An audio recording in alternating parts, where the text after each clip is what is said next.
Hello friends, आज के इस वीडियो में हम लेकर आए हैं क्लास 12 वालों के लिए दोस्तों फिजिक्स का यहाँ पे मॉडल सेट क्वेश्चंस को लेकर, जो आप सभी के एग्जाम्स के लिए बहुत ही इंपॉर्टेंट है।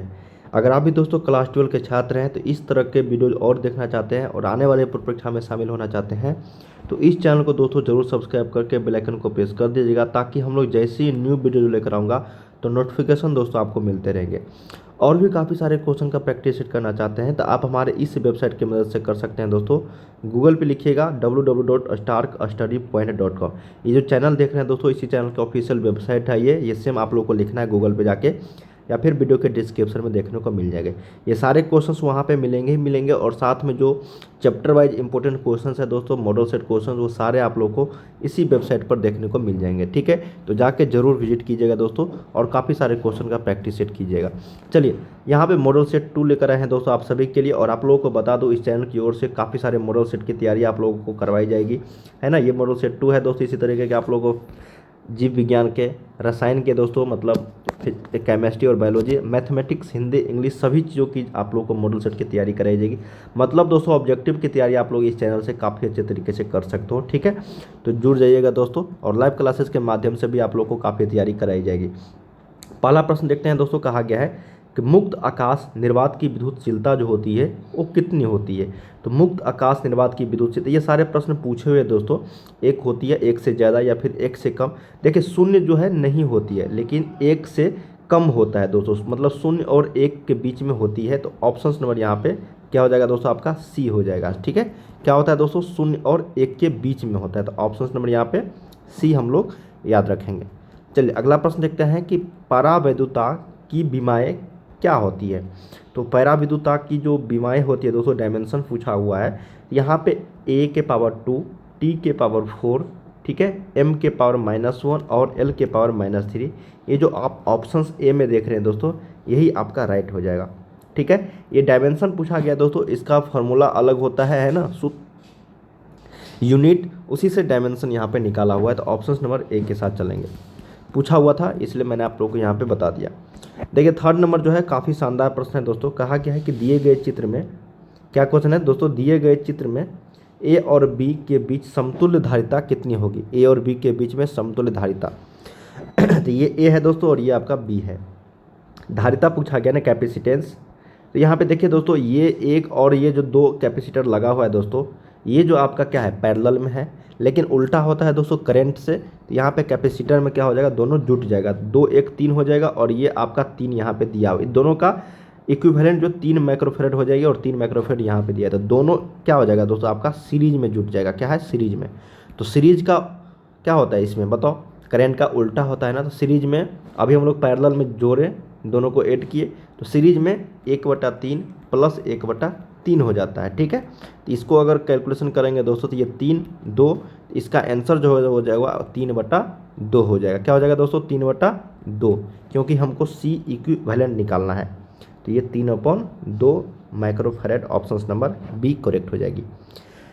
ठीक है, उम्मीद करते हैं दोस्तों समझ में आ गई होगी ये प्रश्न आप सभी को, नहीं तो एक बार और बैक करके देख लेना।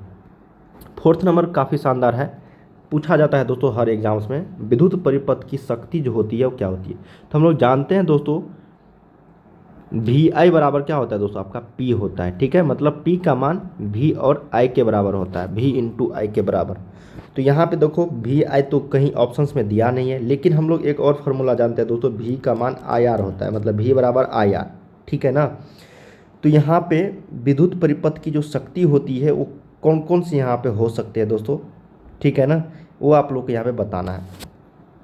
तो विद्युत परिपथ की शक्ति हम लोग जानते हैं P बराबर वी आई होता है और V बराबर आई आर। तो V का मान यहाँ से हम लोग रख देंगे इसमें क्या, या फिर I का मान अगर रखते हैं तो I का मान यहाँ से क्या हो जाएगा, V/R। तो रखते हैं दोस्तों P का मान V गुने I का मान V/R, ये क्या हो जाएगा, V² हो जाएगा, जो ऑप्शन नंबर आपका सी में है दोस्तों, है ना, V²/R। तो यही आपका सही उत्तर हो जाएगा, विद्युत परिपथ की जो शक्ति होती है यही हो जाएगी। सिंपल था, थोड़ा सा समझना था। अगला है कि 1 ओम समतुल्य है। 1 ओम, जो भी इंग्लिश मीडियम के छात्र हैं दोस्तों और समझ में नहीं आती है, तो तो आप एक बार देख ले, और वेबसाइट पे भी काफ़ी सारे क्वेश्चंस आपको मिल जाएंगे प्रैक्टिस सेट करने के लिए, तो वेबसाइट के माध्यम से कर सकते हैं। वहाँ पे इंग्लिश मीडियम छात्रों के लिए काफ़ी सारे क्वेश्चंस चैप्टर वाइज और मॉडल सेट उपलब्ध है। देखिए 1 ओम समतुल्य जो है दोस्तों वो 1 वोल्ट पर एम्पियर के बराबर होता है, तो ऑप्शन नंबर ए हो जाएगा दोस्तों। 1 ओम बराबर 1 ओम बराबर 1 volt upon 1 ampere, option number A के साथ चलेंगे। अगला है दोस्तों यहाँ पे 6 नंबर, कहा गया है कि किसी चालक के संवहन वेग तथा आरोपित विद्युत क्षेत्र ई के बीच जो संबंध होता है वो क्या होता है। तो देखिए दोस्तों, संवहन वेग जो होता है वी डी, वो क्या होता है आपका डायरेक्टली प्रोपोर्शनल टू विद्युत क्षेत्र होता है। तो ऑप्शन नंबर आपको ए के साथ चलना है दोस्तों, सॉरी बी के साथ चलना है, 6 का बी। संवहन वेग जो होता है किसी चालक के कंडक्टर का, वो डायरेक्टली प्रोपोर्शनल टू होता है विद्युत क्षेत्र के, ठीक है, उस पर आरोपित इलेक्ट्रिक फील्ड यानी विद्युत क्षेत्र के। तो ये रिलेशन बनता है संबंध ऑप्शन नंबर बी के साथ। अगला प्रश्न, एसआई मात्रक में चुंबकशीलता का जो यूनिट होता है दोस्तों, इकाई क्या होती है। तो चुंबकशीलता का यूनिट एसआई मात्रक में दोस्तों, एसआई यूनिट जो होता है वो क्या होता है आपका, ये होता है दोस्तों हेनरी पर मीटर, हेनरी पर मीटर, ऑप्शन नंबर आपका सी में है। चुंबकशीलता का जो इकाई होता है दोस्तों एसआई मात्रक में वो होता है हेनरी पर मीटर। अगला प्रश्न, दूरदृष्टि दोष को दूर करने के लिए प्रयुक्त लेंस जो होता है वो क्या होता है। तो दूर दूर दूर है ना, तो दूर का मतलब दोस्तों यहाँ पे उत्तल लेंस से बात हो रही है। देखिए दूर अगर पूछा जाए दूर दृष्टि दोष को दूर करने के लिए तो ये उत्तल लेंस का प्रयोग करते हैं, और निकट दृष्टि दोष को दूर करने के लिए दोस्तों हम लोग अवतल लेंस का प्रयोग करते हैं। तो ये आप लोग को दोनों समझ में आनी चाहिए, दूर उत्तल, निकट अवतल। तो यहाँ पे दूर के लिए उत्तल का प्रयोग होगा निवारण के लिए। देखिए अगला प्रश्न है दोस्तों, और ये प्रश्न जो 9 नंबर में बता रहा हूँ, जब भी प्रश्न पूछे जाएंगे तो सेम तरह से पूछ दिया जाता है दोस्तों, मतलब एक भी चेंजेस नहीं होते हैं। तो किसी परिपथ में कुल धारा का 5% धारा गैल्वेनोमीटर से प्रभावित की जाती है। यदि गैल्वेनोमीटर का प्रतिरोध जी हो तो शंट का मान होगा। शंट से रिलेटेड ये क्वेश्चन है दोस्तों, इसका सही उत्तर आप लोग G/19 याद रखना, ऑप्शन नंबर सी के साथ जाना है दोस्तों यहाँ पे, ठीक है। जब भी प्रश्न पूछे जाएंगे सेम किसी भी चेंजेस के बिना, मतलब कोई चेंजेस नो चेंजेस होंगे दोस्तों, और याद रख लेना G/19। 2-3 आप लोग के यहाँ पे पूछे जाते हैं, अधिकतर आपको थ्योरेटिकल क्वेश्चन ही पूछे जाते हैं, और 3 से 4 दोस्तों आपको न्यूमेरिकल क्वेश्चन पूछे जाते हैं ऑब्जेक्टिव में, खास करके जो आपको फार्मूला बेस्ड रहते हैं, मतलब सूत्र पे आधारित रहते हैं, ठीक है। तो ये आप लोग को ध्यान में देने की जरूरत है। 10 नंबर है दोस्तों, कहा गया है कि चुंबकीय आघूर्ण का एसआई मात्रक जो होता है वो क्या होता है। चुंबकीय आघूर्ण का, तो चुंबकीय आघूर्ण का जो एसआई मात्रक होता है तो वो होता है एम्पियर मीटर स्क्वायर, पर नहीं होता है, एम्पियर मीटर स्क्वायर होता है। तो ऑप्शन नंबर आपका 10 का बी के साथ चलना है। चलिए 11 नंबर क्वेश्चन देखते हैं दोस्तों, कहा गया आपका किसी चुंबकीय क्षेत्र बी में लटकता हुआ छड़ चुंबक पर बल आघूर्ण द्वारा चुंबकीय क्षेत्र से थीटा कोण बनाने में कितना कार्य करना होगा। बहुत ही शानदार प्रश्न है दोस्तों, और ये पूछा हुआ प्रश्न है, ठीक है ना। किसी चुंबकीय क्षेत्र में बी में लटकता हुआ छड़ चुंबक पर बल आघूर्ण द्वारा चुंबकीय क्षेत्र से थीटा कोण बनाने में वर्क कितना लगेगा दोस्तों, वर्क डन, कार्य कितना करना होगा उसको, ठीक है। ये सूत्र होता है दोस्तों mb/1 - cos थीटा। यहीं पे आपको बी का मान दे दिया जाए दोस्तों, ठीक है ना, और थीटा का मान दे दिया जाए, तो यही वर्क का मान यहाँ से पूछा जाता है। तो ये मतलब समझ लो एक फार्मूला है, mb/1 - cos थीटा, वर्क निकालने के लिए चुंबकीय क्षेत्र में, ठीक है। तो याद रखिएगा ऑप्शन नंबर यहाँ पर बी के साथ चलना है आप लोगों को, ठीक है। 12 नंबर देखते हैं दोस्तों, कहा गया है कि चुंबकीय क्षेत्र पर नमन कोण का जो मान होगा वो क्या होगा। तो चुंबकीय ध्रुव पर नमन कोण का मान, बहुत ही शानदार प्रश्न है, ये पूछा जाता है दोस्तों सेम टू सेम, मतलब रिपीटेड क्वेश्चंस होते हैं ये। चुंबकीय ध्रुव पर नमन कोण का जो मान होता है वो 90 डिग्री होता है दोस्तों, कितना होता है 90 डिग्री। तो ऑप्शन नंबर यहाँ पे सी के साथ चलेंगे हम लोग। चुंबकीय ध्रुव पर है ना, मैग्नेटिक पोल पर दोस्तों नमन कोण का मान जो होता है वो 90 डिग्री। अगला, लेंज का नियम किस भौतिक राशि के संरक्षण पर आधारित है, स्टार लगा लो, पूछा जाता है लेंज का नियम। तो लेंज का नियम जो है दोस्तों ये किस भौतिक राशि पर आधारित है, तो ऊर्जा के संरक्षण के सिद्धांत पर। किस पे दोस्तों, ऊर्जा, मतलब कंजर्वेशन ऑफ एनर्जी, ऊर्जा के संरक्षण पे ये आधारित है दोस्तों। ऑप्शन नंबर यहाँ पे ए के साथ चलेंगे। चलिए 14 नंबर देखते हैं।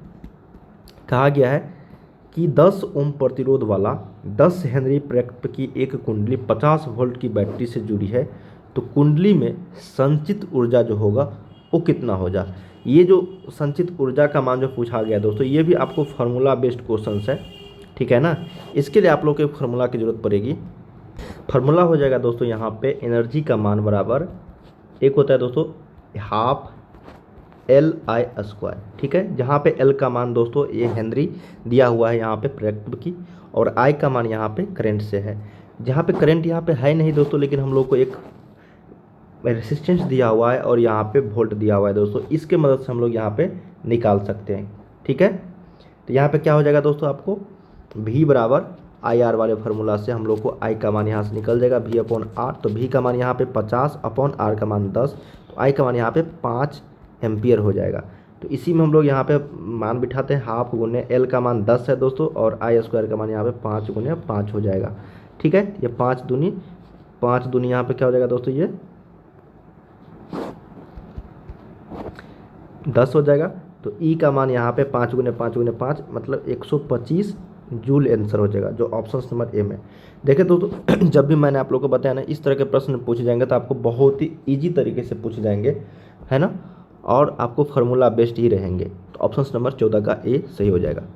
चलिए अगला प्रश्न देखते हैं। कहा गया कि प्रत्यावर्ती धारा में महत्तम मान और वर्ग माध्य मूल के अनुपात कितने होते हैं। बहुत ही शानदार प्रश्न है दोस्तों, और रिपीटेड क्वेश्चन है, पूछे जाते हैं।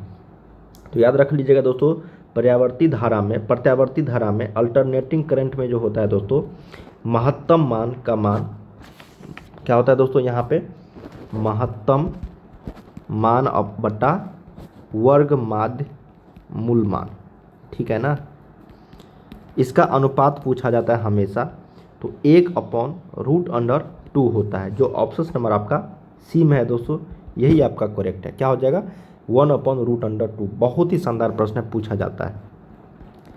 निम्नलिखित में से किनका उपयोग पौधा घरों में होता है। क्या क्वेश्चन है दोस्तों कि निम्नलिखित में से किसका उपयोग पौधा घरों में होता है।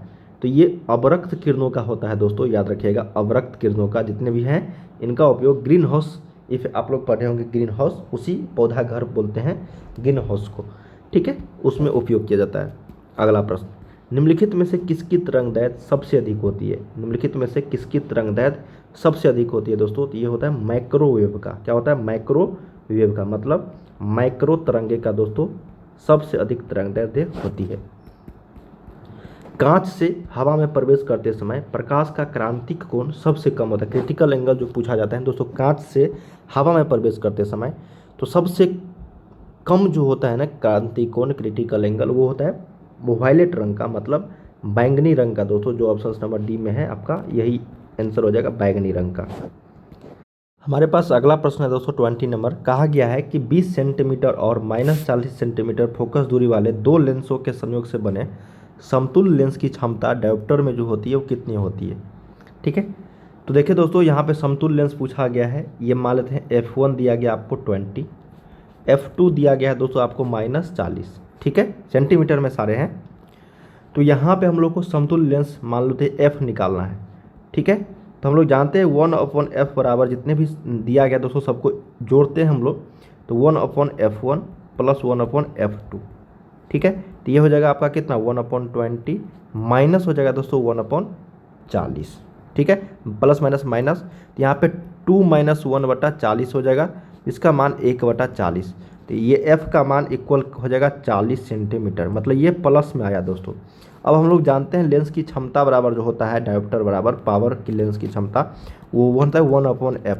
तो 1 का मान 100 और f का मान 40, तो ये हो जाएगा 2.5 डायोप्टर पॉजिटिव में। ऑप्शन नंबर आपका बी करेक्ट हो जाएगा। काफ़ी शानदार प्रश्न था दोस्तों, एक बार और बैक करके देख लेना। ये प्रश्न पूछे जाते हैं जब भी आपको समतुल्य लेंस वाले पूछा जाएगा, दो फोकस दूरी दिया रहेगा और उससे बने समतुल्य लेंस की क्षमता पूछा जाएगा, तो सेम आपको इसी तरीके से बनाने हैं। पॉजिटिव में आएगा तो पॉजिटिव में मान आएगा, सेंटीमीटर में है तो 1 की जगह ये मीटर में होता है ना, इसको सेंटीमीटर में पहले बदलेंगे तो ये 100 हो जाएगा, और f का मान 40, आसानी से बनते हुए चले जाएंगे। अगला प्रश्न 21 नंबर है। रचनात्मक व्यक्तीकरण के लिए किसी बिंदु पर पहुंचने वाली दो तरंगों के बीच कालांतर होनी चाहिए 0 पाई पाई अपॉन 2 या फिर 3 पाई बाई 4। तो ऑप्शन नंबर यहाँ पे ए हो जाएगा 0 दोस्तों। अगला है किसी इलेक्ट्रॉन के आवेश का जो मान होता है वो कितना होता है दोस्तों। किसी इलेक्ट्रॉन के जो आवेश का मान होता है वो होता है दोस्तों 1.6 गुने 10 के power minus 19 coulomb. Option number B के साथ चलेंगे। अगला प्रश्न देखते हैं कि प्रकाश विद्युत प्रभाव की खोज सर्वप्रथम किसने की थी। तो प्रकाश विद्युत प्रभाव की खोज सबसे प्रथम जो हर्ट्ज ने किया था दोस्तों। ऑप्शन नंबर डी, इसको हम लोग हर्ट्ज बोलते हैं, ठीक है ना, हर्ट्ज।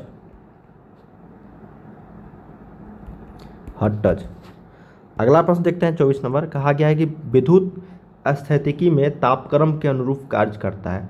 विद्युत स्थितिकी में तापक्रम के अनुरूप जो कार्य करता है दोस्तों वो होता है आपका विभव, पोटेंशियल। अगला है 25 नंबर के हाइड्रोजन स्पेक्ट्रम की लाइमन श्रेणी जो पड़ती है वो किस क्षेत्र में। तो हाइड्रोजन स्पेक्ट्रम की जो लाइमन श्रेणी जो होती है दोस्तों वो होती है आपको पराबैंगनी क्षेत्र में। तो ऑप्शन नंबर सी के साथ चलेंगे, पराबैंगनी। अगला है कि एक एएमयू की तुल्य ऊर्जा है। तो एक एएमयू की जो तुल्य ऊर्जा है दोस्तों वो है 931 mega electron volt. Option number D. अगला है कि प्रकाश तंतु संचार निम्न में से किस घटना पर आधारित है। तो प्रकाश तंतु संचार ये आपको आधारित है दोस्तों टोटल इंटरनल रिफ्लेक्शन, मतलब पूर्ण आंतरिक परावर्तन पे, TIR। 28 है कि लैम्ब्डा तरंगदैर्ध्य वाले फोटोन की जो ऊर्जा होती है वो कितनी होती है। तो लैम्ब्डा तरंगदैर्ध्य वाले फोटोन की जो ऊर्जा होती है वो hc/लैम्ब्डा होता है, जो ऑप्शन नंबर आपका बी में करेक्ट है। अगला है कि किसी बिंदुवत स्रोत से परिमित दूरी पर तरंगार्क जो होता है दोस्तों क्या होता है। तो सही उत्तर यहाँ पे गोलाकार हो जाएगा।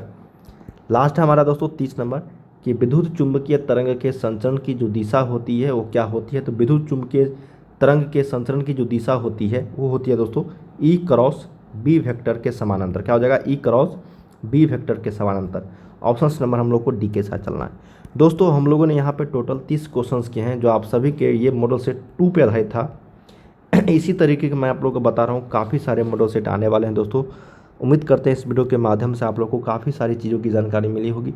चलिए दोस्तों हम लोग मिलते हैं नेक्स्ट वीडियो में, तब तक के लिए जय हिंद जय भारत और तैयारी करते रहिए। वीडियो के डिस्क्रिप्शन में आपको वेबसाइट का लिंक है दोस्तों, जाके काफ़ी सारे क्वेश्चन का प्रैक्टिस सेट कीजिए।